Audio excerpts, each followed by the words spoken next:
నేటి కవిత సాహితీమూర్తులందరికీ నా నమస్కారాలు. నేను అనురాధ మేరుగు హనుమకొండ నుండి నాకు నచ్చిన కవిత నిర్వాహకురాలిని.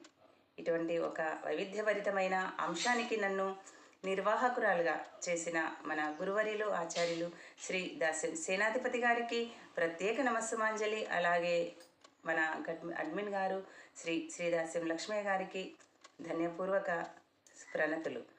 అది నేటి కవిత అంతర్జాల సమూహంలో సోమవారం నుండి శనివారం వరకు వచ్చిన వైవిధ్యభరితమైన అంశాలకు అనుగుణంగా చక్కని పదబంధాలతో వ్రాసిన కవితలన్నిటిలోనూ తమకు నచ్చిన కవితని ఎంచుకొని సమీక్ష అభినందన అభిప్రాయ మాలిక పంపే కార్యక్రమమే నాకు నచ్చిన కవిత.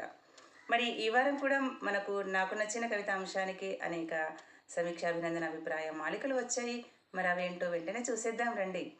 మరి ఈ వారం వచ్చిన మొట్టమొదటి సమీక్ష అభినందన అభిప్రాయ మాలిక మన కవివర్యులు నేటి కవిత సమూహ కవివర్యులు శ్రీ గుడ్లదొన సాయి చంద్రశేఖర్ గారిది. వారికి నచ్చిన కవిత శ్రీమతి వరలక్ష్మి యనమండ్ర గారిది.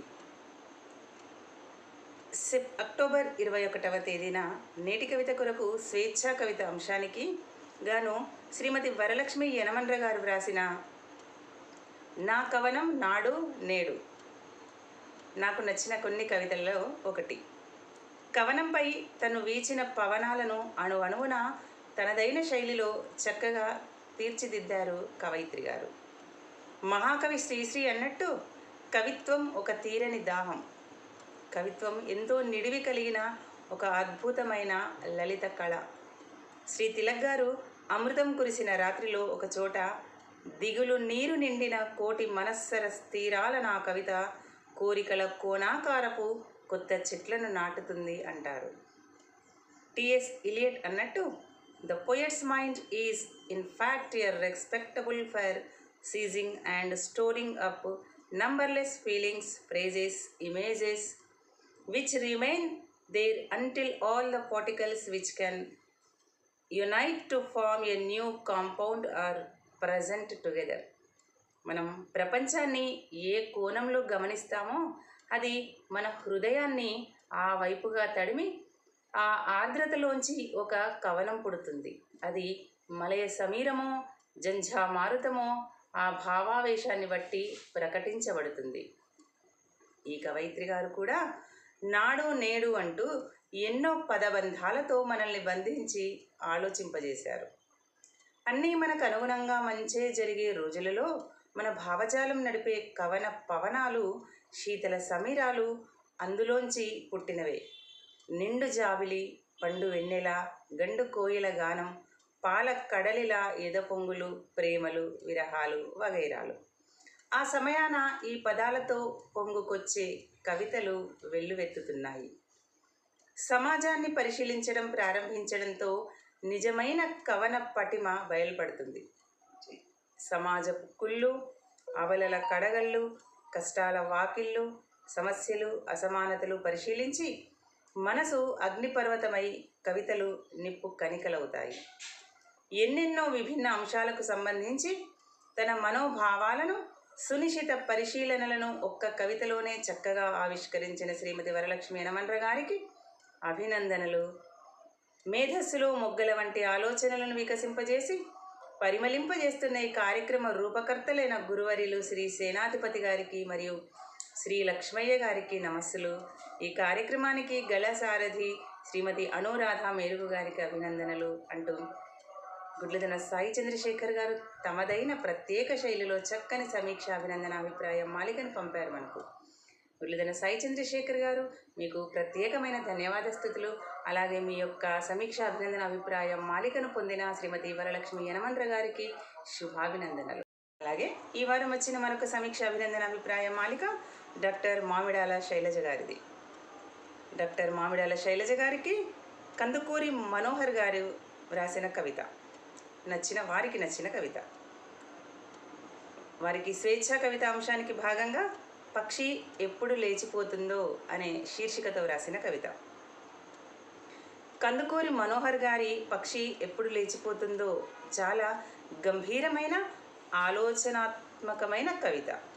ఇది కేవలం కవిత కాదు, జీవితం అనే విపుల సముద్రంలో మునిగిన ఒక తాత్విక ప్రతిబింబం. పక్షి ఎప్పుడు లేచిపోతుందో శీర్షికే కవిత యొక్క గుండె. ఇది ఒక గూఢమైన ప్రశ్న. జీవితం అనేది ఒక చెట్టుపై కూర్చున్న పక్షిలా ఉంటుందంట. అది ఎప్పుడు లేచి ఎగిరిపోతుందో, అంటే జీవితం ఎప్పుడు ముగుస్తుందో ఎవరికీ తెలియదు. ఈ శీర్షిక కవిత మొత్తాన్ని ఒక తాత్విక వలయంలో చుట్టేసింది.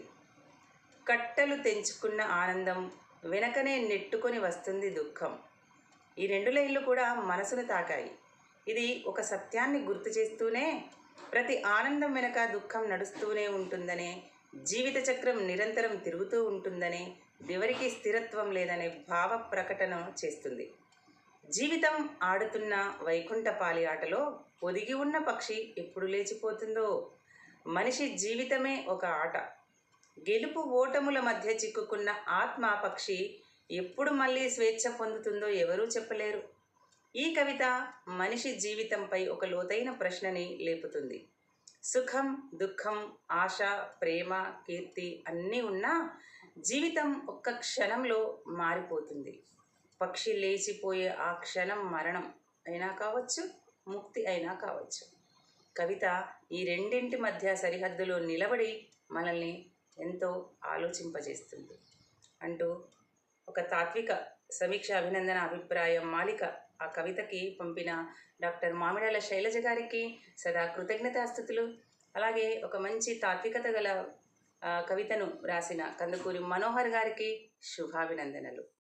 ఈ వారం వచ్చిన మరొక సమీక్ష అభినందన అభిప్రాయ మాలిక దండు ఆంజనేయరాజు గారిది. వారికి నచ్చిన కవిత సావిత్రి రంజోల్కర్ గారిది. దండు ఆంజనేయరాజు, మాధవధార, విశాఖపట్నం నుండి. ముందుగా నాకు నచ్చిన కవిత వేదికని ఎంతో నేర్పుతో ఓపికతో క్రమం తప్పకుండా నిర్వహిస్తున్న నిర్వాహకురాలైన శ్రీమతి అనురాధ మేరుగు గారికి నమస్సుమాంజలి. ఇంత మంచి కార్యక్రమానికి రూపశిల్పులైన నేటి కవిత గౌరవ అధ్యక్షులైన శ్రీదాస్యం సేనాధిపతి గారికి, నేటి కవిత అడ్మిన్ గారైన శ్రీదాస్యం లక్ష్మయ్య గారికి హృదయపూర్వక ధన్యవాదాలు.